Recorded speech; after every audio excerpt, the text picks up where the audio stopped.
thing I will tell you about the wolf is the magic mix of this of these 4 colors.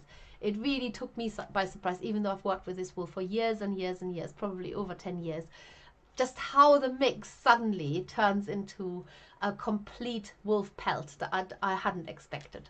And I'll show you this a little bit overhead again. So you've got your, this is the stone lamb, the natural black, with it's a little bit coarser than the dyed black, and it's got sort of grey long fibres running in through it, which you can't see in the camera very well.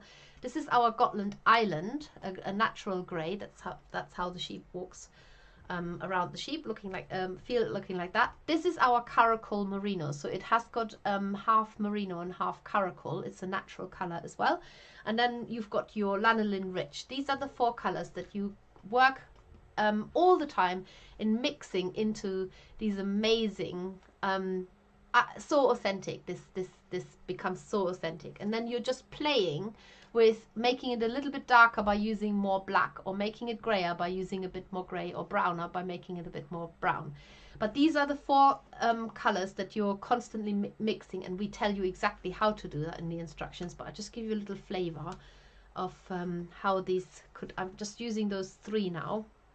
Once you start mixing them, and please make sure that you are mixing this so that you have the fibers running the same way. So don't crisscross them, just have them, lay them on top of each other and mix them. And already when you're doing this, you might think, oh, I actually want a bit more of this color or the other color in there. I haven't added the white now.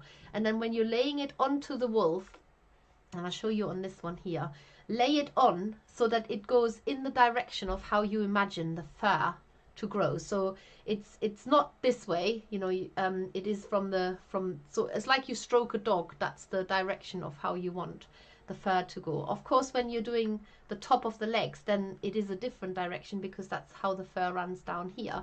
But can you see just these 3 colors? Can you see what an amazing, it's identical, and you can't go wrong with this. This is the amazing thing about it. You really cannot go wrong with it. Whatever the wolf looks like before you add the colors on, as soon as you add the colors on, it's like a magic transformation. So hold out for that. Don't be disheartened. It will happen, I promise you.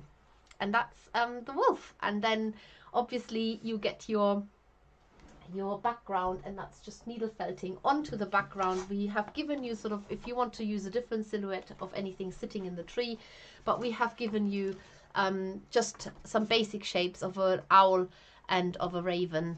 And yeah, I just think wolves and ravens are very magical, and they even work together in nature.